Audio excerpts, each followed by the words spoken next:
மகேந்திர சிங் தோனி அவர்கள் கேப்டனாக பொறுப்பேற்ற பிறகு கேகேஆர் அணிக்கு எதிராக 10.1வது ஓவரிலேயே சிஎஸ்கே அணி தோற்ற நிலையில அடுத்து லக்னோ சூப்பர் ஜெயின்ஸ் அணிக்கு எதிரான போட்டியில அன்ஷுல் கம்போஜ் மற்றும் ஷேக் ரஷீத் ஆகியோர் அணிக்குள்ள வந்தாங்க. அந்த போட்டியில சிஎஸ்கே தொடர்ந்து அபாரமாக செயல்பட்டு 5 விக்கெட்டுகள் வித்தியாசத்துல வெற்றியுமே பெற்றாங்க. சென்னை சூப்பர் கிங்ஸ் அணிக்கு அடுத்து மும்பை இந்தியன்ஸ் அணி, Sunrisers Hyderabad, Punjab Kings, Royal challenger Bengaluru போன்ற அணிகளுக்கு எதிராக போட்டிகள் இருக்கு. இந்த அணிகள்ல மும்பை இந்தியன்ஸ், சன்ரைசர்ஸ் ஹைதராபாத் ஆகிய அணிகள் தான் ஓரளவிற்கு பலமில்லாமல் இருக்காங்க. இதனால அடுத்த 2 போட்டிகளிலுமே சிஎஸ்கே வெற்றியை பெற்றாக வேண்டிய கட்டாயத்திலுமே இருக்காங்க. சென்னை சூப்பர் கிங்ஸ் அணி முதல் 7 போட்டிகள்ல 2 வெற்றிகளை மட்டுமே பெற்றுள்ள நிலையில அடுத்து 7 போட்டிகள்ல 5 வெற்றிகளை பெற்றாக வேண்டிய கட்டாயத்துல இருக்காங்க. அதுவுமே அடுத்தடுத்த போட்டிகள் மும்பை, சன்ரைசர்ஸுக்கு எதிராக இருக்கு. அப்படின்றதுனால சற்று பலம் குறைந்த இந்த 2 அணிகளையுமே வீழ்த்தினால் கடைசி 5 போட்டிகள்ல 3 வெற்றிகளை மட்டுமே பெற வேண்டிய நிலை இருக்கும். ஒருவேளை சிஎஸ்கே அடுத்த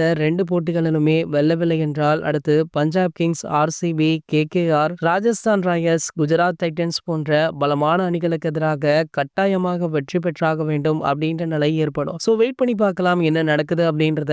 இது போன்ற கிரிக்கெட் செய்திகளை பத்தி நீங்க உடனே தெரிஞ்சுக்க நம்மளுடைய தமிழ் நியூஸ் எக்ஸ்பிரஸ் சேனலை மறக்காம சப்ஸ்கிரைப் பண்ணிக்கோங்க.